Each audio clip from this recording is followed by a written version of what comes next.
Hello' এস্পিৰেণ্ট, মই দেৱাশ্ৰী আছাম এস্পিৰেণ্ট চেণ্ট্ৰেলৰ সকলোকে স্বাগতম জনাইছোঁ। আজি আমাৰ এই ক্লাছটোত ইণ্ডিয়ান পলিটিৰ যিখিনি তোমাৰ APSCত প্ৰিভিয়াছ ইয়াৰ কুৱেশ্যন আহিছে এই গোটেইসমূহ আমি ডিছকাছ কৰিম। 2025, 2024 আৰু 2023 চনত যিখিনি তোমাৰ ইম্পৰ্টেণ্ট ইণ্ডিয়ান পলিটিৰ লগত ৰিলেটেড কুৱেশ্যনসমূহ আছে এই গোটেইসমূহ আমি ডিছকাছ কৰিম। আৰু এই কুৱেশ্যনসমূহৰ লগত ৰিলেটেড যিখিনি তোমাৰ ইম্পৰ্টেণ্ট কনচেপ্ট আছে এই কনচেপ্টসমূহ আমি বুজিবলৈ চেষ্টা কৰিম।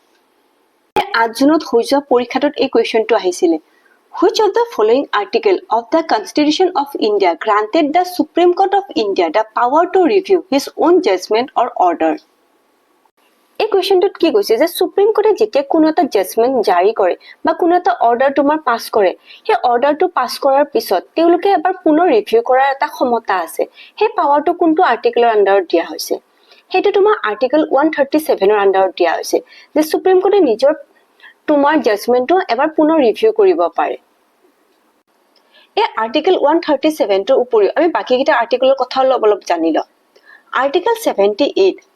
78 আমাক বুজাইছে যে প্ৰাইম মিনিষ্টাৰৰ দায়িত্ব আৰু কৰ্তব্য কি। প্ৰাইম মিনিষ্টাৰৰ দায়িত্ব আৰু কৰ্তব্যৰ বিষয়ে আমাৰ আৰ্টিকেল 78ত উল্লেখ কৰা আছে। ভাৰতত এজন প্ৰাইম মিনিষ্টাৰ থাকিব লাগিব আৰু এই প্ৰাইম মিনিষ্টাৰজনক প্ৰেচিডেণ্টে এপইণ্ট কৰিব। সেই বিষয়ে আমাৰ আৰ্টিকেল 75ত উল্লেখ কৰা আছে। আৰ্টিকেল 234 ডিষ্ট্ৰিক্ট কোৰ্টৰ জাজৰ তোমাৰ ৰিক্ৰুইটমেণ্ট প্ৰচেছৰ কথা উল্লেখ কৰা আছে। আৰ্টিকেল 234ত ডিষ্ট্ৰিক্ট কোৰ্টৰ জাজৰ কথা উল্লেখ কৰা আছে। আৰু আৰ্টিকেল 145ত তোমাৰ সুপ্ৰিম কোৰ্টৰ ৰুল অফ কোৰ্টৰ বিষয়ে লিখা আছে যে সুপ্ৰিম কোৰ্টে কি তোমাৰ ৰুল ৰেগুলেশ্যন আৰু তোমাৰ মেইনটেইন কৰিব লাগে সেইখিনি কথা লিখা আছে আৰ্টিকেল 145ত সুপ্ৰিম ৰুল অফ কোৰ্ট। আৰু আৰ্টিকেল তোমাৰ 137ত এই সুপ্ৰিম কোৰ্টৰ নিজৰ জাজমেন্টটো পুনৰ ৰিভিউ কৰিব পাৰে এই কথা তোমাৰ উল্লেখ কৰা আছে। এইটো পাৱাৰ তোমাৰ সুপ্ৰিম কোৰ্টৰ হাতত আছে 137 আৰ্টিকেল আণ্ডাৰত। এইটো কুৱেশ্যন এইবাৰ তোমাৰ প্ৰিলিমছৰ পৰীক্ষাত আহিছিলে। হুইচ অফ দ্য ফলোইং কাম under the directive principle of state policy? অৰ্থাৎ ডাইৰেক্টিভ প্ৰিন্সিপল অফ ষ্টেট পলিচিৰ আণ্ডাৰত ইয়াৰে কোনটো ষ্টেটমেণ্ট তোমাৰ সোমাই আছে? এতিয়া আমি জানিব লাগিব যে DPSP কি হয় আৰু এই DPSPক তোমাৰ অসমীয়াত ৰাষ্ট্ৰীয় নিৰ্দেশাত্মক নীতি বুলি কোৱা হয়। আৰু এই DPSP ভাৰতৰ সংবিধানত আৰ্টিকেল 36ৰ পৰা 51ৰ ভিতৰত তোমাৰ উল্লেখ কৰা আছে। এইখিনি তোমাৰ DPSPৰ আৰ্টিকেল হয়। এখন মোৰ আছামিছত ইণ্ডিয়ান পলিটিৰ হেণ্ড ৰিটেন নোটছ হয়। মই ইয়াতে তোমালোকক দেখাই আছো DPSPৰ কথাখিনি। চোৱা, ভাৰতীয় সংবিধানত আৰ্টিকেল 36ৰ পৰা 51ৰ ভিতৰত DPSPৰ কথা উল্লেখ কৰা আছে। আৰু এই DPSPৰ কনচেপ্টটো আমি আয়াৰলেণ্ড সংবিধানৰ পৰা এডপ্ট কৰিছো। এই DPSP সমূহ তোমাৰ কোনো এনফৰ্চেবল নহয় বা পানিছেবল নহয়, কিন্তু ৰাষ্ট্ৰ এখনৰ কল্যাণৰ কাৰণে এই DPSP সমূহ অতি ইম্পৰ্টেণ্ট হয়। আৰু এই DPSP সমূহ তিনিটা তোমাৰ তত্ত্বৰ ওপৰত বেছ কৰি কিনে ইয়াক মানে লিপিবদ্ধ কৰা হৈছে। এটা হ'ল তোমাৰ ছ'চিয়েলিষ্ট প্ৰিন্সিপাল, এটা হ'ল তোমাৰ গান্ধীয়ান প্ৰিন্সিপাল আৰু এটা হ'ল তোমাৰ উদাৰ বা বৌদ্ধিক নীতি। ইয়াৰ ওপৰত তোমাৰ বেছ কৰি কিনে এই DPSP সমূহ আমাৰ সংবিধানত উল্লেখ কৰা আছে। এই DPSPৰ আৰ্টিকেলসমূহ অলপ থুলমূলকৈ তোমালোকক মই অলপমান ব্যাখ্যা কৰি আছো যে আৰ্টিকেল 39ত কি কৈছে? আৰ্টিকেল 39ত কৈছে যে পুৰুষ হওক বা মহিলা হওক সমান কামৰ বাবে সমান দৰমহা বা সমান বেতন তেওঁলোকক প্ৰদান কৰিব লাগিব। আৰ্টিকেল 39ত উল্লেখ কৰা আছে। এই DPSP সমূহ ৰিলেটেড হয় এখন তোমাৰ ছ'চিয়েল ৱেলফেয়াৰ ষ্টেট এখন গঢ়াৰ বাবে এই DPSP সমূহ ইম্পৰ্টেণ্ট হয়। কিন্তু এইবোৰ এনফৰ্চেবল নহয়, কিন্তু পানিছেবল নহয়। আৰ্টিকেল 40ত কি কৈছে? আমাৰ ভিলেজ সমূহত তোমাৰ গাঁও পঞ্চায়ত থাকিব লাগিব, অৰ্থাৎ পঞ্চায়ত ৰাজ ব্যৱস্থা তোমাৰ প্ৰদান কৰিব লাগিব। আৰ্টিকেল 40ত উল্লেখ কৰা আছে। আৰ্টিকেল 43ত তোমাৰ কোৱা আছে যে আমাৰ কটন ইণ্ডাষ্ট্ৰিটো বা কুটিৰ শিল্পক আমি প্ৰমোশ্যন কৰিব লাগিব বা তেওঁলোকৰ আপগ্ৰেডেশ্যনৰ কাৰণে বা তেওঁলোকৰ ডেভেলপমেণ্টৰ কাৰণে কাম কৰিব লাগিব। আৰু এই তোমাৰ আৰ্টিকেলটো মহাত্মা গান্ধীৰ আদৰ্শৰ দ্বাৰা অনুপ্ৰাণিত হৈ কিনে আমাৰ ভাৰতৰ সংবিধানত সন্নিৱিষ্ট কৰা হৈছিলে। Article 43 to promote the cotton industry.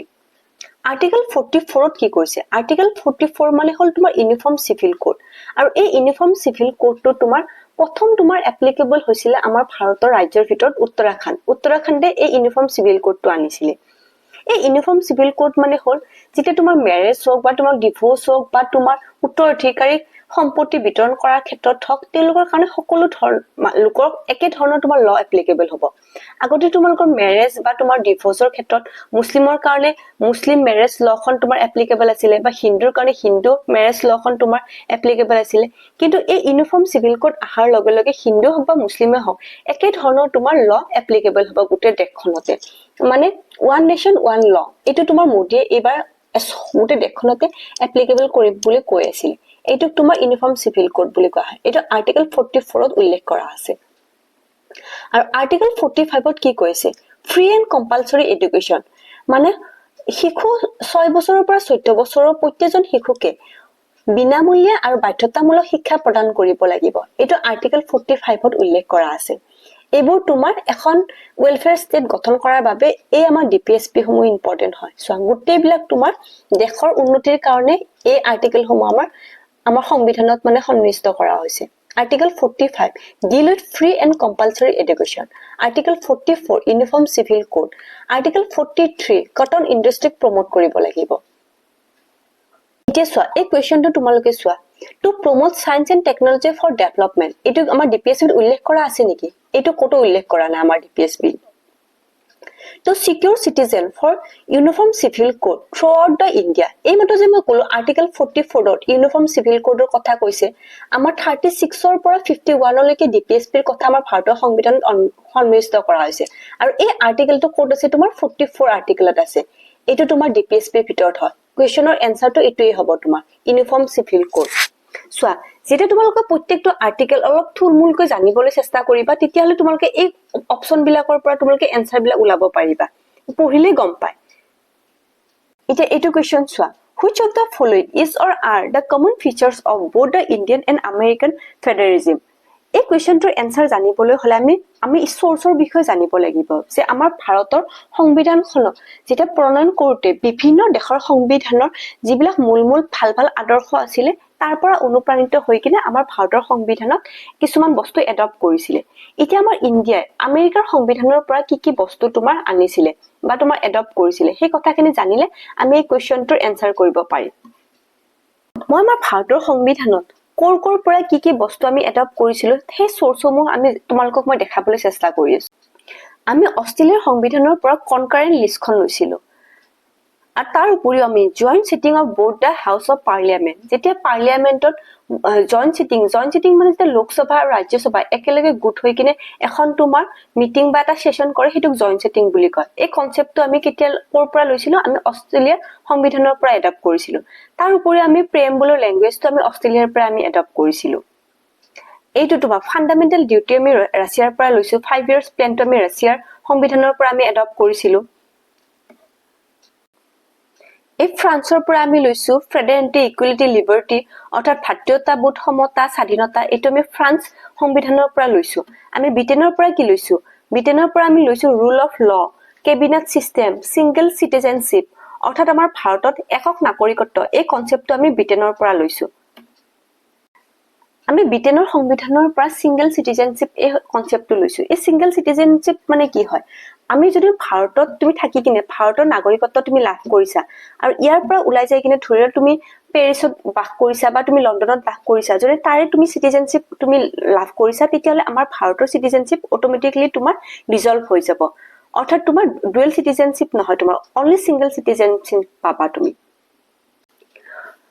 আমাৰ এটা ব্ৰিটেনৰ কনস্টিটিউশনখন কিন্তু ৰিটেন কনস্টিটিউশন নহয় দে এই কথাটো মনত ৰাখিবা আমাৰ ইউএছ এৰ কনস্টিটিউশনখন তোমাৰ ৰিটেন কনস্টিটিউশন হয় আৰু আমাৰ ইণ্ডিয়ান কনস্টিটিউশনখনো ৰিটেন কনস্টিটিউশন হয় আৰু ইণ্ডিয়ান কনস্টিটিউশনখন তোমাৰ গোটেই বিশ্বৰ ভিতৰত সকলোতকৈ মানে লংগেষ্ট মানে সংবিধান হয় এই কথাটো তোমালোকে মনত ৰাখিবা আৰু এই ইউএছ এৰ পৰা আমি কি লৈছো ইন্ডিপেন্ডেন্ট অফ জুৰিডিকশন মানে কি হয় আমাৰ ন্যায়পালিকা আৰু তোমাৰ কাৰ্যপালিকাৰ মাজত কামৰ পৃথকীকৰণ হ'ব অৰ্থাৎ সুপ্ৰিম কোৰ্টে যদি কিবা এটা জাজমেন্ট দিছে ন সেই জাজমেন্টৰ ওপৰত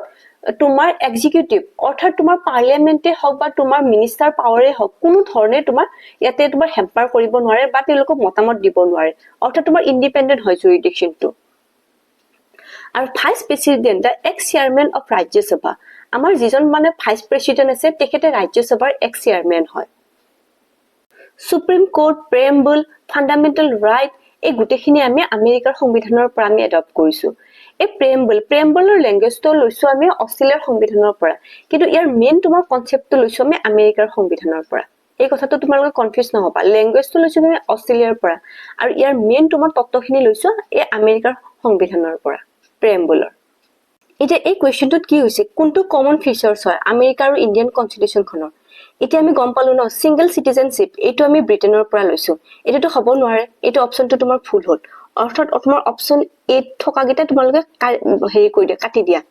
তেতিয়াহ'লে এইটোৱে হ'ব, অনলি D2 হ'ব, অৰ্থাৎ 4 নম্বৰ কুৱেশ্যনটো হ'ব। দ্য সুপ্ৰিম কোৰ্ট, এই সুপ্ৰিম কোৰ্টৰ কনচেপ্টটো আমি আমেৰিকাৰ পৰা লৈছো, অলপ আগতে যে মই ক'লো, আৰু অকল তোমাৰ এই অপশ্যন D2 হ'ব। পৰীক্ষা হলত যদি ওচৰা ওচৰিকে তোমালোকে অকমান যদি তোমালোকে ৰিলেটেড কৰিব পাৰা ন, তেতিয়াহ'লে ধুনীয়াকে তোমাৰ অপশ্যনবিলাক তোমাৰ এলিমিনেট কৰিব পাৰিবা। এইটো যদি তোমালোকে গম পালা যে সিংগল চিটিজেনশ্বিপ আমি ক'ৰ পৰা এডপ্ট কৰিছো, সেই বস্তুটো জানাৰ লগে লগে আমি গোটেইকেইটা অপশ্যন আমি কাটি দিব পাৰিলো নে, এইদৰে তুমি কুৱেশ্যন বিলাকৰ এনচাৰ কৰিব পাৰিবা। সেইকাৰণে কোনো এটা এক্সাম তোমাৰ পাছ কৰিবৰ কাৰণে যিকোনো এটা তোমাৰ চেপ্টাৰৰ বা যিকোনো এটা তোমাৰ ছাবজেক্টৰ অলপ হ'লেও তোমাৰ তাৰে ওচৰা ওচৰি জ্ঞানখিনি থাকিব লাগে, তেতিয়াহ'লে তোমালোকে অপশ্যনবিলাক অলপ এজিউম কৰিব পাৰি বা তোমাৰ এলিমিনেট কৰিব পাৰি। এইটো কুৱেশ্যন এবাৰ আহিছিলে, which of the following are the considered by the president of India? অৰ্থাৎ এইকেইটা সংস্থাৰ ভিতৰত যে ফাইনেন্স কমিশ্যন অফ ইণ্ডিয়া, নীতি আয়োগ, commission of the official language আৰু UPSC, এই গীটাৰ ভিতৰত তোমাৰ কোনটো তোমাৰ প্ৰেচিডেণ্টৰ আণ্ডাৰত বা প্ৰেচিডেণ্টে তোমাৰ সৰ্বা হয়, এই কুৱেশ্যনটো আহিছিলে। এতিয়া আমাৰ এটা কথা মন কৰিবা, আমাৰ ভাৰতৰ সংবিধানখনত কিছুমান অৰ্গেনাইজেশ্যন আছে তোমাৰ ষ্টেটুটৰী অৰ্গেনাইজেশ্যন, কিছুমান আছে তোমাৰ নন ষ্টেটুটৰী অৰ্গেনাইজেশ্যন, আৰু কিছুমান আছে তোমাৰ কনষ্টিটিউশ্যন বডি। এতিয়া ভাৰতৰ সংবিধানত যিবিলাক তোমাৰ আৰ্টিকেল অনুযায়ী বা ভাৰতৰ সংবিধানখন প্ৰণয়ন কৰোতে যিবিলাক অৰ্গেনাইজেশ্যন তোমাৰ তাতে সন্মিষ্ট কৰা হৈছিলে, সেইখিনিক তোমাৰ কনষ্টিটিউশ্যনেল বা সাংবিধানিক সংস্থা বুলি কোৱা হয়। এই সাংবিধানিক সংস্থাসমূহৰ ভিতৰত আমাৰ ফাইনেন্স কমিশ্যন, UPSC বা তোমাৰ অফিচিয়েল লেংগুৱেজ, এইসমূহ তোমাৰ উল্লেখ কৰা আছে। কিন্তু তোমাৰ এই নীতি আয়োগটো তোমাৰ নন ষ্টেটুটৰী বডি হয়। অৰ্থাৎ তোমাৰ এই নীতি আয়োগটো পাৰ্লিয়ামেন্টৰ বিল পাছ কৰি কিনে ইয়াক মানে বনোৱা হোৱা নাই বা প্ৰতিষ্ঠা কৰা হোৱা নাছিলে। এতিয়া চোৱা, ফাইনেন্স কমিশ্যন অফ ইণ্ডিয়া, এই ফাইনেন্স কমিশ্যন অফ ইণ্ডিয়া ভাৰতৰ সংবিধানৰ আৰ্টিকেল 280ত উল্লেখ কৰা আছে। এই 280ত এই ফাইনেন্স কমিশ্যনৰ চেয়াৰমেনজন যেতিয়া তোমাৰ শপত গ্ৰহণ কৰে বা ওথ লয়, তেখেতে প্ৰেচিডেণ্টৰ আগত লয়, অৰ্থাৎ প্ৰেচিডেণ্টে তেখেতক শপত গ্ৰহণ প্ৰদান কৰে।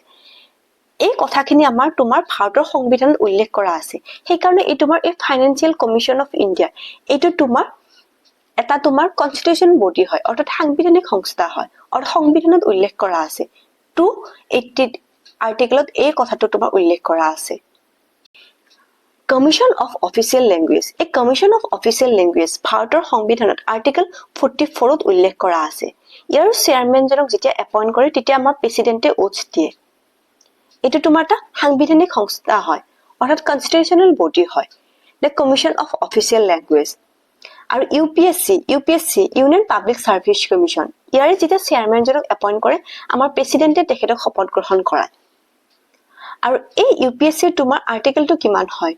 315ৰ পৰা 318লৈকে আমাৰ UPSCৰ কথা আমাৰ উল্লেখ কৰা আছে ভাৰতৰ সংবিধানত। এইটো এটা সাংবিধানিক সংস্থা হয়। এই নীতি আয়োগ হ'ল তোমাৰ নন ষ্টেটুটৰী বডি। অৰ্থাৎ এই নীতি আয়োগটো আগতে প্লেনিং কমিশ্যন বুলি কৈছিলে। 1951ৰ পৰা আমাৰ ভাৰতত প্লেনিং কমিশ্যনৰ আণ্ডাৰতে সকলোসমূহ প্লেনিং কৰা হৈছিলে বা সকলো কাম কাজসমূহ প্লেনিং কৰি কিনে তাক এক্সিকিউটিভ কৰা হৈছিলে। কিন্তু 2015 চনত যেতিয়া মোদী চৰকাৰ আহিলে, এই মোদী চৰকাৰে এই প্লেনিং কমিশ্যনটোক সম্পূৰ্ণৰূপে ডিজলভ কৰি কিনে তাৰ ঠাইত এই নীতি আয়োগ ৰাখিলে। আৰু এই নীতি আয়োগটো হ'ল তোমাৰ থিংক টেংক হয়। আৰু নীতি আয়োগক তোমাৰ নন ষ্টেটুটৰী বডি কিহৰ কাৰণে কোৱা হয়, ইয়াত পাৰ্লিয়ামেণ্টত বিল পাছ কৰি কিনে ইয়াক তোমাৰ প্ৰতিষ্ঠা কৰা হোৱা নাই। আৰু এই নীতি আয়োগৰ তোমাৰ সকলো কাম কাজখিনি বা সকলো তোমাৰ নিৰ্দেশখিনি তোমাৰ প্ৰাইম মিনিষ্টাৰৰ আণ্ডাৰত হয়। আৰু এই প্ৰাইম মিনিষ্টাৰে তোমাৰ এই নীতি আয়োগৰ তোমাৰ চেয়াৰমেন হয়। নীতি আয়োগক তোমাৰ থিংক টেংক বুলি কোৱা হয়। এতিয়া তোমালোকে ধৰিব পাইছা চাগে, এই কুৱেশ্যনটোৰ এনচাৰটো তোমালোকে কৰিব পাৰিবা, which of the following considered by the president of India? এতিয়া তোমাৰ কোনটো হয়? এইটো হয় তোমাৰ ফাইনেন্স কমিশ্যন হয়, commission of the official language এইটো হ'ব, ইউনিয়ন পাব্লিক চাৰ্ভিচ কমিশ্যন এইটো হ'ব, কিন্তু তোমাৰ নীতি আয়োগ নহয়। অৰ্থাৎ তোমাৰ বি অপশ্যন য'ত আছে তুমি কাটি দিয়া, এইটো হ'ব ACD, এইটোতো হ'ব। এইটোতো মই ক'লো আৰ্টিকেল 280 আণ্ডাৰত তোমাৰ ফাইনেন্স কমিশ্যনটো আমাৰ ভাৰতৰ সংবিধানত উল্লেখ কৰা আছে, আৰু এইটো প্ৰেচিডেণ্টৰ সকলো কাম কাজখিনি তোমাৰ নিৰ্দেশ কৰে বা তেখেতৰ আণ্ডাৰতে গ্ৰহণ কৰে। এইটো হ'ব 1C আৰু D। এটা অপশ্যন যদি তোমালোকে এলিমিনেট কৰিব পাৰা ন, গোটেই তোমাৰ এনচাৰটো ওলাই যাব পাৰে। এইটোৱে তোমাৰ APSCৰ আজিকালি তোমাৰ এইটো ফৰ্মুলা হৈছে পাছ কৰাৰ। অৰ্থাৎ তোমালোকে যদি এটা কুৱেশ্যনৰ ওপৰত ডিপ নলেজ থাকে ন, কনচেপ্টটো তোমালোকৰ ক্লিয়াৰ থাকে ন, তেতিয়াহ'লে তোমালোকে অপশ্যন এলিমিনেট কৰি কিনে তুমি কাৰেক্ট এনচাৰটো উলিয়াব পাৰা। এইটো তোমালোকে আজিকালি APSC এই বস্তুটোকে তোমালোকক চাব বিচাৰিছে, তোমালোকে ডিপ নলেজ। এই কুৱেশ্যনটো এইবাৰ 2025 চনত আহিছিল। The Supreme Court of India has placed the right to privacy under which of the following article of the Constitution of India? অৰ্থাৎ আমাৰ সুপ্ৰিম কোৰ্টত কোনটো আৰ্টিকেলৰ আণ্ডাৰত ৰাইট টু প্ৰাইভেচি আমাৰ উল্লেখ কৰা আছে আমাৰ ভাৰতৰ সংবিধানত? আৰ্টিকেল 21। আৰ্টিকেল 21 আমাক কি বুজাইছে? Right to life and personal liberty. আৰু এই right to life and personal লিবাৰ্টিৰ ভিতৰত আমাৰ right to privacy, right to marriage, right to education, right to life with human dignity, এই সকলোখিনি তোমাৰ উল্লেখ কৰা আছে আৰ্টিকেল 21ত। অৰ্থাৎ তোমাৰ আৰ্টিকেল 21টোৱে হৈছে right to privacy. Right to privacy বুলি এই আৰ্টিকেল 21ত ডাইৰেক্ট কোৱা নাই, কিন্তু এইটো কথা মনত ৰাখিবা। আৰ্টিকেল 21 আমাক কৈছে right to life and personal liberty. Right to life and personal লিবাৰ্টিৰ ভিতৰতে তোমাৰ ৰাইট টু প্ৰাইভেচি সোমাই আছে। এতিয়া আমাৰ ভাৰতৰ সংবিধানত আৰ্টিকেল 12ৰ পৰা 35ৰ ভিতৰত এই ৰেঞ্জটোৰ ভিতৰত এই আৰ্টিকেলখিনিক আমাৰ ফাণ্ডামেণ্টেল তোমাৰ ৰাইটসমূহ আমাৰ উল্লেখ কৰা আছে। অৰ্থাৎ আমাৰ ভাৰতৰ সংবিধানত ফাণ্ডামেণ্টেল ৰাইটসমূহ ইণ্ডিভিজুৱেলৰ কাৰণে প্ৰটেক্ট কৰিছে এইখিনি আৰ্টিকেলত। এতিয়া এই গোটেইখিনি আৰ্টিকেল তোমাৰ আমাৰ ফাণ্ডামেণ্টেল ৰাইট হয়। এইটো গোটেইটো প্ৰত্যেকটো আৰ্টিকেলৰ কথা। আৰ্টিকেল 15 আমাক কৈছে যে আমি ৰিলিজিয়ন, কাষ্ট, ৰেচ বা ছেক্সৰ বেচিছত আমি কাকো ভেদাভেদ কৰিব নোৱাৰো। অৰ্থাৎ prohibition on the discrimination of ground of religion, race, caste, sex or birth, তাৰ ওপৰত আমি ভিত্তি কৰি আমি কাকো ভেদাভেদ কৰিব নোৱাৰো। সকলো মানুহ মানে সমান হয়, ইকুৱেল হয়। এইটো আমাক আৰ্টিকেল 15 আমাক কৈছে। এতিয়া হয়নে নহয় এইটো নাজানো, কিন্তু আগতে তোমালোকৰ আছিলে ন কিছুমান তোমাৰ উচ্চ জাতি, নিজ জাতি, তেওঁলোকে ইয়াত জন্ম হৈছে, তাত জন্ম হৈছে, মানে জাতি ভেদাভেদ মানে কৰিছিলে। সেইকাৰণে তোমাৰ ST, SC এইবিলাকৰ তোমাৰ মাইনৰিটি প্ৰটেকশ্যন আহি গ'ল ন আমাৰ ভাৰতৰ সংবিধানত। এইটো আমাৰ আৰ্টিকেল 15 কৈছে যে আমি কাকো জাতিৰ ভিত্তিত বা তোমাৰ বাৰ্থৰ ভিত্তিত বা তোমাৰ ৰেচৰ ভিত্তিত বা তোমাৰ ছেক্সৰ ভিত্তিত বা তোমাৰ বগা কলা এইবোৰৰ ওপৰত আমি ভিত্তি কৰি কিনে কাকো আমি ভেদাভেদ কৰিব নোৱাৰো। এইটো আমাৰ আৰ্টিকেল 15 আমাক কৈছে। আৰ্টিকেল 16। আৰ্টিকেল 16ত কি কোৱা আছে? আৰ্টিকেল 16ত কৈছে যে equality of opportunity in the matter of public employment. অৰ্থাৎ আমি এটা যদি চৰকাৰী চাকৰিৰ কাৰণে এপ্লাই কৰোঁ, সেইটোত সকলো কাৰণে সমান তোমাৰ অপৰচুনিটি লাভ কৰিব। অৰ্থাৎ তুমি ধনীৰ কাৰণে তোমাক আগতে তোমাক ইণ্টাৰভিউত যাব দিব বা তুমি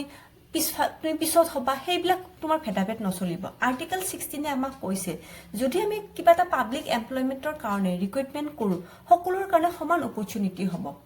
সমান পৰীক্ষা দিব, সকলোকে একে ধৰণৰ তোমাৰ ট্ৰিটমেণ্ট কৰিব লাগিব, একে ধৰণৰ তোমাৰ ইণ্টাৰভিউ দিব লাগিব। এইটো আৰ্টিকেল আমাক 16 কৈছে। এতিয়াও আমি ভেদাভেদ কৰিব নোৱাৰো। আৰ্টিকেল 19ত কি কৈছে? আৰ্টিকেল 19ত কৈছে আমাৰ freedom of speech and expression. অৰ্থাৎ আমি যদি ন্যায়সংগত আৰু যুক্তিসংগতভাৱে কিবা এটা কথা ব্যাখ্যা কৰিব বিচাৰিছোঁ বা আমি মতামত আমি দাঙি ধৰিব বিচাৰিছোঁ, তেতিয়াহ'লে আমি সম্পূৰ্ণৰূপে তাৰ ওপৰত স্বাধীন হয়। এইটো আমাক আৰ্টিকেল 19 কৈছে। আমি freedom of speech and express, সেইবুলি আমি য'তে ত'তে যাই কিনে হাল্লা হুল্লা কৰি মাৰপিট কৰিব নোৱাৰো কি এইটো আমাৰ ৰাইট আছে, আমি ফ্ৰীডম অফ এক্সপ্ৰেছ কৰিব পাৰিম। এইটো নহয়, যুক্তিসংগতভাৱে, ন্যায়সংগতভাৱে আমি আমাৰ নিজৰ মতামত আমি দাঙি ধৰিব পাৰোঁ। এইটো আমাক ভাৰতৰ সংবিধানে এইটো আমাক ৰাইট দিছে। এইটো ইণ্ডিভিজুৱেল ৰাইট হয়। প্ৰত্যেকটো ৰাইট আমাৰ প্ৰত্যেকটো ইণ্ডিভিজুৱেলৰ কাৰণে বহুত তোমাৰ ইম্পৰ্টেণ্ট ৰাইট হয়। অকল আমি যে পৰীক্ষাত পাছ কৰিবৰ কাৰণে আমি পঢ়ি আছো সেইটো বুলি নহয়, এই বস্তুসমূহ আমি এনেও জানিব লাগে। এজন তুমি নাগৰিক হিচাপে এই ৰাইটসমূহৰ বিষয়ে আমি এৱাৰ থকাটো আমি অতি প্ৰয়োজন। আমি সজাগ হ'ব লাগিব। আমাৰ কিখিনি আমাৰ ৰাইট আছে, আমাৰ কি ডিউটি আছে, আমাৰ দেশৰ প্ৰতি আমাৰ কিখিনি কৰ্তব্য আছে, আমি সকলোখিনি জানিব লাগিব। চোৱা, এই চিলেবাছটোৰ লগত ৰিলেটেড আমি কিছুমান কথা আমি জানিব পাৰোঁ। আমি হিষ্ট্ৰীটো জানিব লাগিব। হিষ্ট্ৰীটো জানিলে আমাৰ ফিউচাৰটো আমি কেনেকুৱা হ'ব সেইটো কথা আমি অলপ অনুমান কৰিব পাৰিম, বা আমাৰ পাষ্টটো কেনেকুৱা আছিলে, আমাৰ চিভিলাইজ আমি কেনেকৈ হ'লোঁ, এই গোটেইখিনি আমি জানিব পাৰোঁ। আমাৰ পলিটিটো আমি জানিব লাগিব। পলিটিটো জানিলে আমি এজন নাগৰিক হিচাপৰ আমাৰ দায়িত্ব কি, আমাৰ কৰ্তব্য কি, আমাৰ মৌলিক অধিকাৰ কি, এইসমূহ আমি জানিব পাৰিম। তাৰ ওপৰত জিঅ'গ্ৰাফি তুমি জানিলে তুমি লোকেশ্যন জানিব পাৰিবা আমাৰ দেশখন আমাৰ ক'ত অৱস্থিত আমাৰ কোনখন ঠাইত কি আছে কোনখন কাৰ লগত আমি কানেক্ট হৈ আছো আমি ইণ্টাৰনেশ্যনেল আমাৰ ৰিলেশ্যন কেনেকুৱা হয় এই গোটেইখিনি আমি জিঅ'গ্ৰাফিৰ জৰিয়তে আমি জানিব পাৰোঁ সেইকাৰণে এই চিলেবাছটো অকল যে আমি পৰীক্ষাত পাছ কৰিম বুলিয়ে পঢ়িব নালাগিব ইয়াৰ লগত ৰিলেটেড আমি নিজৰ আমাৰ জ্ঞানখিনিও আহৰণ কৰিব লাগিব কাৰণ কাইলৈকে তুমি তাৰ যদি তুমি ডিবেট কৰা তুমি কেতিয়াও হাৰিব নোৱাৰা তুমি ধুনীয়াকৈ তুমি তাৰ ভালকৈ এক্সপ্লেইন কৰিব পাৰিবা কাৰণ তোমাৰ নলেজ আছে এতিয়া চোৱা খান ছাৰৰ ভিডিঅ'সমূহ এই খান ছাৰৰ ভিডিঅ'টো আমাৰ দেউতাহঁতেও চায় আমাৰ মাহঁতেও চায় কি পৰীক্ষাত পাছ কৰিবৰ কাৰণে খান ছাৰৰ ভিডিঅ' চাই আছে নেকি নহয় ইয়াৰ পৰা তুমি এটা ভাল নলেজ পাই আছা যেতিয়া তুমি 10জন মানুহৰ লগত কথা ক'বা তেতিয়া তুমি তোমাক কথাৰে গম পাব যে তোমাৰ কিমান তুমি নলেজ আছে তোমাৰ আৰু তুমি কিমান জ্ঞানী মানুহ হয় সেইকাৰণে অকল পৰীক্ষাত পাছ কৰিবৰ কাৰণে পঢ়িম বুলি নাভাবিবা যাতে ইয়াৰ পৰা যিখিনি জ্ঞান পাবা তোমাৰ যাতে ভৱিষ্যতেও তোমাৰ কামত আহে সেইকাৰণে তুমি পঢ়িবা আৰ্টিকল 15 আমাক কি কৈছে আৰ্টিকল 15 হৈছে prohibition of discrimination on the ground of religion race caste sex and birth আমি ৰিলিজনৰ ভিত্তিত আমি কাষ্টৰ ভিত্তিত বা আমি সেক্সৰ ভিত্তিত কাৰো ওপৰত আমি ভেদাভেদ কৰিব নোৱাৰো আৰ্টিকল 15 আমাক কৈছে আৰ্টিকল 16ত কি বুজাইছে আৰ্টিকল 16ত কৈছে আমাৰ equal opportunity in the matter of public employment অৰ্থাৎ আমি চৰকাৰী নিযুক্তিৰ ক্ষেত্ৰত সকলোকে সমান সুবিধা দিব লাগিব সকলো সমানে এপ্লাই কৰিব লাগিব একে ধৰণৰ ইন্টাৰভিউ কণ্ডাক্ট কৰিব লাগিব সেম তোমাৰ ইকুৱেল ট্ৰিটমেন্ট হ'ব লাগিব আৰ্টিকল 16 কৈছে in the matter of public employment article 16ত আৰ্টিকল 19ত কি কৈছে আৰ্টিকল 19 হৈছে তোমাৰ freedom of speech and expression অৰ্থাৎ আমি যুক্তিসংগতভাৱে আমাৰ নিজৰ মতামত আমি দাঙি ধৰাৰ আমাৰ এইটো ৰাইট প্ৰদান কৰিছে আৰ্টিকল 19 আৰু আৰ্টিকল 21 হৈছে তোমাৰ লাইফ এণ্ড পাৰ্চনেল লিবাৰ্টি আৰু এই লাইফ এণ্ড পাৰ্চনেল লিবাৰ্টিৰ ভিতৰতে ৰাইট টু প্ৰাইভেচি এইটো সোমাই আছে The 100th Constitution Amendment of India enable the implement of following কোনটো statement হ'ব ইয়াতে কোনটো statement ইয়াতে 100th Constitution Amendment ইয়াতে ৰেফাৰ কৰিছে এইখিনি অকমান সংবিধান সংশোধনসমূহ আমি চাই লওঁ Constitution Amendment আমাৰ ফাৰ্স্ট এমেন্ডমেন্ট হৈছিল 1951ত চোৱা এই 1951ত আমাৰ ভূমি সংস্কাৰ আৰু জমিদাৰী প্ৰথা বিলুপ্তি কৰাৰ কথা কৈছিল 1951ত ফাৰ্স্ট এমেন্ডমেন্ট হৈছিল টু এবলিশ দা জমিদাৰী সিস্টেম আৰ্টিকল এইটো তোমাৰ first amendment 1951ত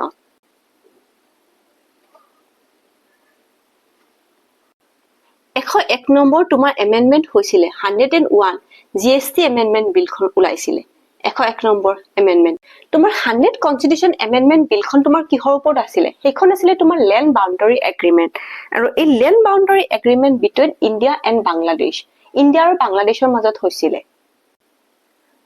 Considering the following statement on Bharatiya Nyaya Sanhita 2023 এই ভাৰতীয় ন্যায় সংহিতা 2023 টোক ইণ্ডিয়ান পেনাল কোড 1860 এই তোমাৰ আইনটো ৰিপ্লেস কৰি কিনে ভাৰতীয় ন্যায় সংহিতা 2023 টো তোমাৰ আনা হৈছে আৰু ইয়াতে কিছুমান নতুন নতুন তোমাৰ ক্ৰিমিনেল ল আৰু তোমাৰ অৰ্গানাইজ ৱেট মানে ইন্ট্ৰোডিউস কৰা হৈছিল এই স্টেটমেন্টটো কাৰেক্ট হয় আৰু এই ভাৰতীয় ন্যায় সংহিতা 2023 টো ৰিপ্লেসমেন্ট কৰিছিল কোড অফ ক্ৰিমিনেল প্ৰচিডিউৰ এটো ৰিপ্লেসমেন্ট কৰি কিনে নিউ তোমাৰ ক্ৰিমিনেল প্ৰচিডিউৰ তোমাৰ অৰ্গানাইজ ৱেট তোমাৰ এস্টাবলিশ কৰিছিল তাৰ পিছত তোমাৰ এভিডেন্ট আৰু সাক্ষীৰ ক্ষেত্ৰত কিছুমান নতুন নতুন প্ৰভিজন তোমাৰ ইয়াতে ইন্ট্ৰোডিউস কৰা হৈছিল এটো তোমাৰ কাৰেক্ট হয় আৰু এই ভাৰতীয় ন্যায় সংহিতাৰ ভিতৰত তোমাৰ জাতি ধৰ্ম ভাষা বৰ্ণৰ ভিত্তিত কাৰাবাস বা তোমাৰ মৃত্যুদণ্ড দিয়া সেই প্ৰথাটো তোমাৰ বিলুপ্তি কৰা হৈছিল আৰু এই ভাৰতীয় ন্যায় সংহিতাৰ ভিতৰত তোমাৰ ৰেপ কেছ বা তোমাৰ শিশু ধৰ্ষণ আদিৰ লগত লিপ্ত হোৱা অপৰাধীসকলক মৃত্যুদণ্ড বা আজীৱন তোমাৰ কাৰাবাস ৰাখাৰ এইবিলাক সিদ্ধান্ত তোমাৰ এই ভাৰতীয় ন্যায় সংহিতাৰ ভিতৰত নতুনকৈ তোমাৰ ইন্ট্ৰোডিউস কৰা হৈছে আৰু ৰিপ্লেসমেন্ট দা ইণ্ডিয়ান এভিডেন্ট এক্ট আগৰ যিখিনি তোমাৰ এভিডেন্ট আছিল সেই এভিডেন্ট এক্টসমূহ তোমাৰ ৰিপ্লেস কৰি কিনে তোমাৰ নতুন তোমাৰ এভিডেন্ট এক্ট মানে ইন্ট্ৰোডিউস কৰা হৈছে So, এইটো হয় the introduce the community service as a punishable. এই অপশন 2 হয় অৰ্থাৎ তোমাৰ all the statement are correct. গোটেইকেইটা statement correct হ'ব তোমাৰ A B C D এই গোটেইকেইটা তোমাৰ statement correct হ'ব Under which of the article of the Indian Constitution a special provision is made for the state of Assam? আসামৰ ক্ষেত্ৰত তোমাৰ কোনটো স্পেশাল প্ৰভিজন ইয়াতে ভাৰতৰ সংবিধানত উল্লেখ কৰা আছে অসমৰ ক্ষেত্ৰত তোমাৰ আৰ্টিকেল 371B এইটো তোমাৰ অসমৰ ক্ষেত্ৰত প্ৰযোজ্য হ'ব চোৱা মই এক হেণ্ডিটেন নোটছখনত মই গোটেইখিনি লিখা আছে আৰ্টিকেল 371G এইটো মিজোৰামৰ ক্ষেত্ৰত প্ৰযোজ্য হ'ব আৰ্টিকেল 371H এইটো অৰুণাচলৰ কাৰণে আৰু আৰ্টিকেল 371B এইটো অসমৰ কাৰণে এইটো ভালকে মনত ৰাখিবা এইটো B টো হ'ল অসমৰ কাৰণে আৰু 171C টো হ'ল তোমাৰ মণিপুৰৰ কাৰণে এইখিনি তোমালোকে সদায় ধুনীয়াকৈ মনত ৰাখিবা দেই এই চোৱা আৰ্টিকেল 371C টো হ'ল তোমাৰ মণিপুৰৰ কাৰণে D আৰু E টো হ'ল তোমাৰ অৰুণাচল আন্ধ্ৰ প্ৰদেশ আৰু তেলেংগানাৰ বাবে আৰু F টো হ'ল তোমাৰ ছিকিমৰ বাবে গোটেইখিনি তোমালোকৰ মনত নাৰাখিলেও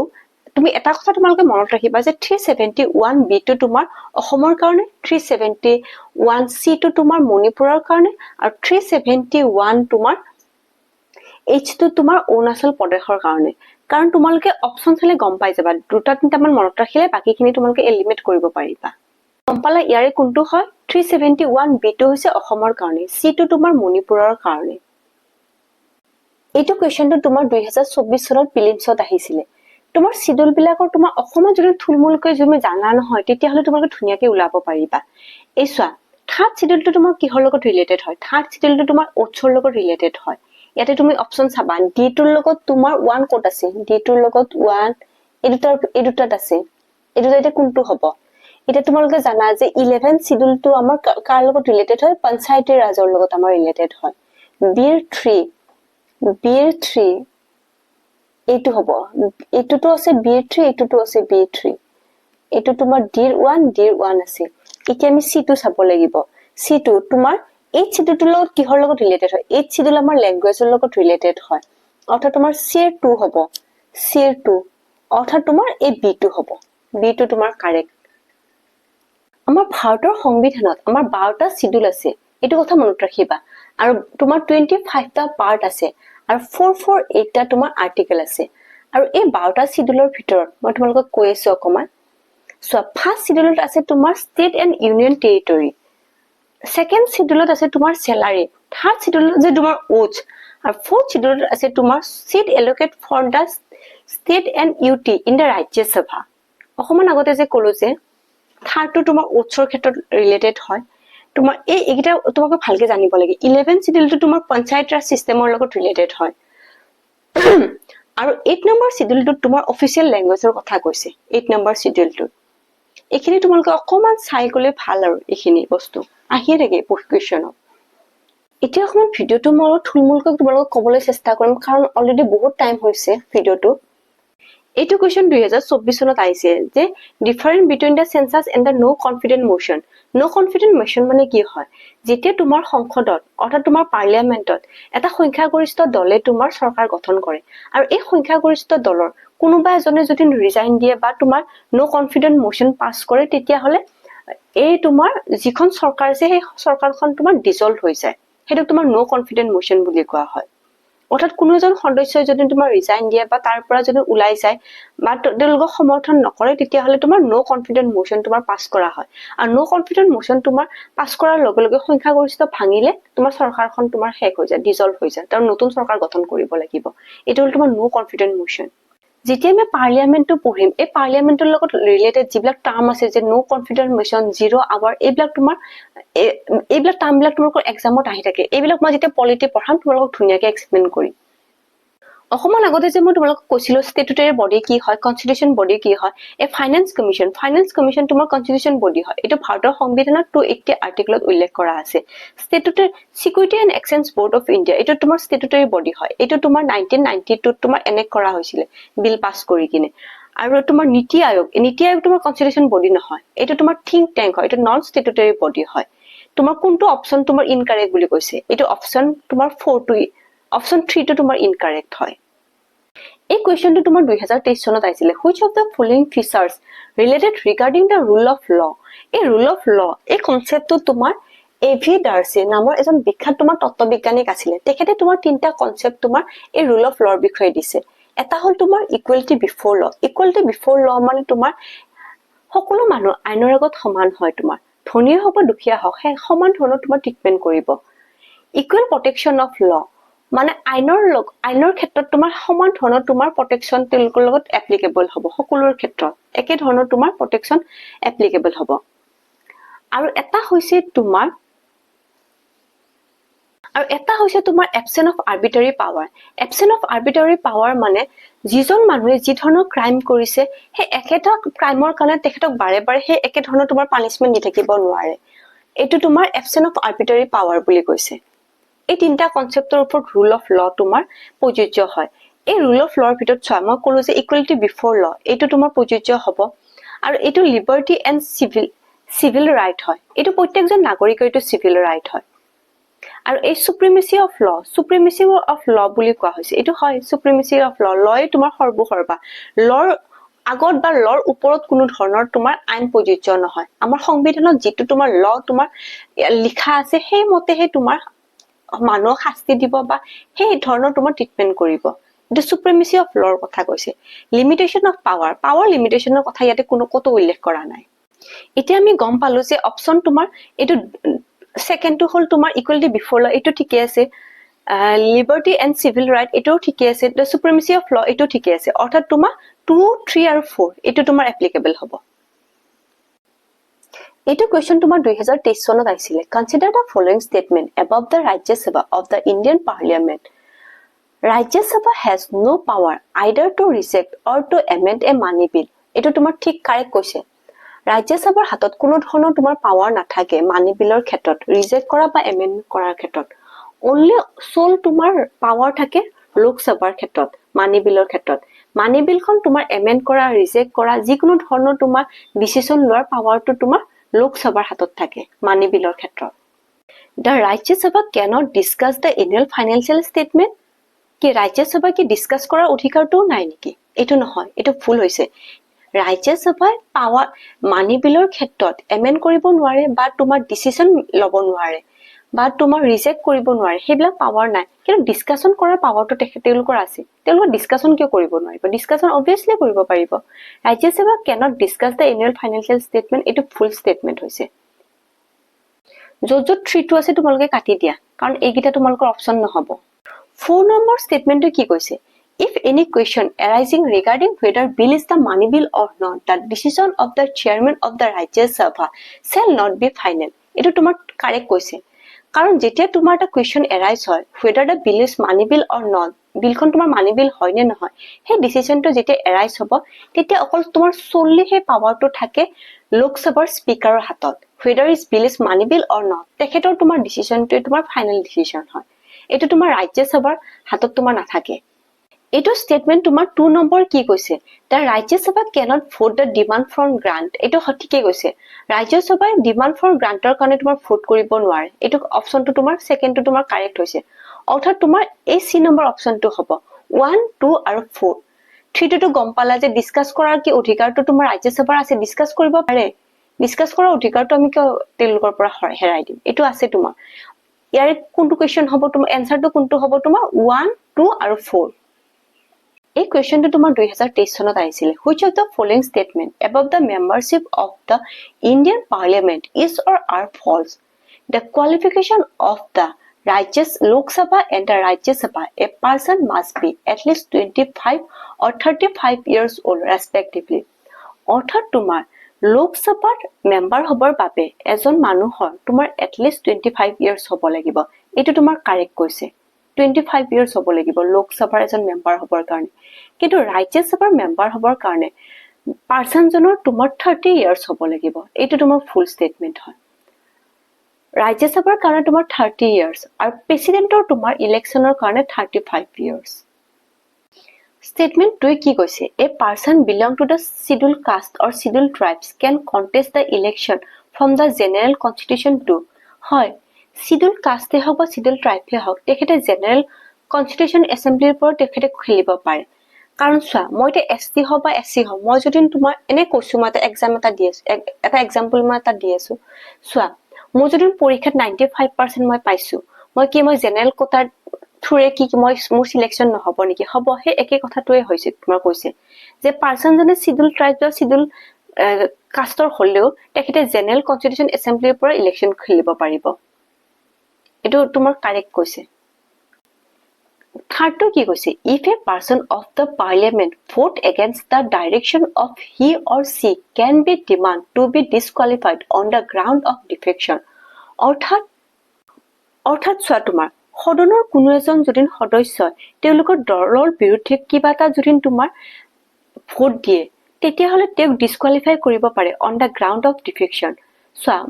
মোৰ বিজেপি চৰকাৰ হয় মোৰে তোমালোকৰ পাৰ্টিৰ মানুহ হয় মই কিবা এটা ডিচিশ্যনত যদি তোমালোকে সহযোগ নকৰি মোৰ বিৰুদ্ধে তোমালোকে ভোট দিয়া তেতিয়াহ'লে তেওঁলোকক অন দ্য ডিছকুৱালিফাই কৰিব পাৰে on the ground of detection এইটো কাৰেক্ট হয় তোমাৰ এইটো অপশ্যন তোমাৰ D2 হ'ব 1 and 3 এইটো কুৱেশ্যন আহিছে which of the following is or are not the part of the directive principle of state policy কোনটো তোমাৰ ডাইৰেক্টিভ প্ৰিন্সিপল অফ ষ্টেট পলিচিৰ আণ্ডাৰত নহয় এইটো তোমাৰ হয় ইউনিফৰ্ম চিভিল কোড এইটো তোমাৰ আৰ্টিকল 44ত উল্লেখ কৰা আছে ডাইৰেক্টিভ ডিপিএছপি সমূহ তোমাৰ 36ৰ পৰা তোমাৰ 51 লৈকে ডিপিএছপি উল্লেখ কৰা আছে এই ডিপিএছপিৰ ভিতৰতে তোমাৰ ইউনিফৰ্ম চিভিল কোড 44 আৰ্টিকলটো ইয়াতে আছে এইটো কাৰেক্ট হয় minority right to minority to establish education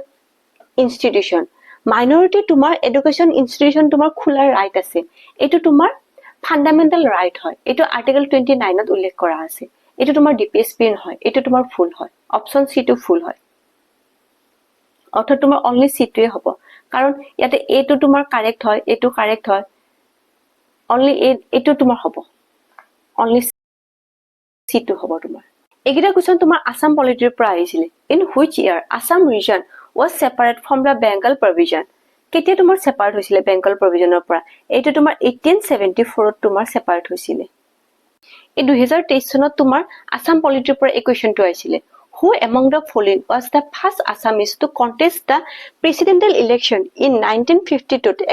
against the Rajendra Prasad অৰ্থাৎ 1952 যেতিয়া তোমাৰ প্ৰেসিডেন্টৰ ইলেকশন হৈছিল সেই প্ৰেসিডেন্টৰ ইলেকশনৰ সময়ত অসমীয়া কোনজন মানুহে তেওঁৰ বিৰুদ্ধে তোমাৰ উঠিছিলে তেখেত হল তোমাৰ নৰেন্দ্ৰ নাথ দাস এইটো তোমাৰ 2023 চনত আহিছিলে The head of the government and the leader of the house in the legislative assembly of Assam province in the British India was known as the যেতিয়া তোমাৰ ব্ৰিটিছ ইণ্ডিয়াৰ আমাৰ অসমত তোমাৰ ৰাজত্ব কৰিছিলে সেই সময়ত যেতিয়া তোমাৰ হাউস অফ লেজিসলেটিভ এসেম্বলি তোমাৰ হেডজনক কি বুলি জনা যায় তেখেতক তোমাৰ প্ৰাইম মিনিষ্টাৰ বুলি জনা যায় তেতিয়া তোমাৰ প্ৰাইম মিনিষ্টাৰ বুলি কৈছিলে আৰু ভিউৱাৰ্স আজিৰ এই ভিডিওটো মই ইয়াতে সমাপ্ত কৰিছো ৰিগাৰ্ডিং দা ক্লাছ তোমালোকৰ যদি কিবা কনফিউজিং আছে বা ডাউট থাকে মোক কমেন্ট কৰিব পাৰা বা ডাইৰেক্টলি তোমালোকে মোক মেছেজ কৰিব পাৰা আৰু এইদৰে যদি তোমালোকক ভিডিওসমূহ লাগে বা তোমাৰ ডিটেইলছত ইণ্ডিয়ান পলিটি বা হিষ্ট্ৰী তোমালোকে জানিব বিচাৰিছা তেতিয়াহলে মোক মেছেজ কৰিবা মই এটা সিৰিজ ষ্টাৰ্ট কৰিম আৰু আজিলৈকে মোৰ ভিডিওটো মই ইয়াতে সমাপ্ত কৰিছো আৰু তোমালোকে ভিডিওবোৰ চাই থাকিবা আৰু সাবস্ক্ৰাইব আৰু লাইক কমেন্ট কৰিবা আজিলৈকে